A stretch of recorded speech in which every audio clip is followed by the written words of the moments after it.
আমি এখান থেকে এখানে ঝাঁপ দেব। আমি হচ্ছি স্যান্টা সরকার। পশ্চিমবঙ্গের সঞ্চালক অভিনেতা মীর আফসার আলী।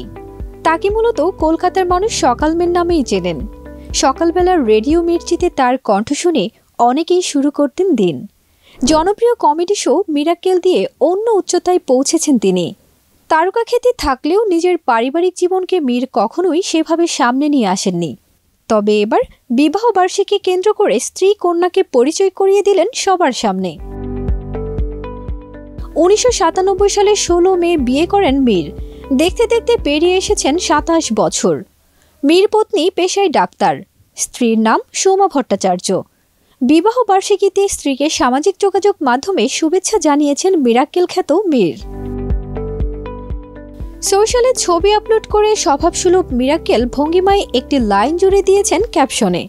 লিখেছেন, হ্যাপি অ্যানিভার্সারি ডাক্তার, 27 বছর, তারপর আর কে গুনে। খুব ছোট পরিসরে বিয়েটা করেছিলেন সোমা আর মীর। দুজনেই তখন ক্যারিয়ারে প্রতিষ্ঠা হওয়ার লড়াই করছেন। তাই সাদামাটা আয়োজন হয়েছিল কাছের বন্ধু ও গুটি কয়েক পরিবারকে নিয়ে। প্রথমে রেজিস্ট্রি, তারপর হিন্দু মতেই বিয়ে করেছিলেন সোমা আর মীর। তাদের একটি কন্যা সন্তানও রয়েছে, নাম মুস্কান। ফারজানা নিকিতা, দেশ রূপান্তর।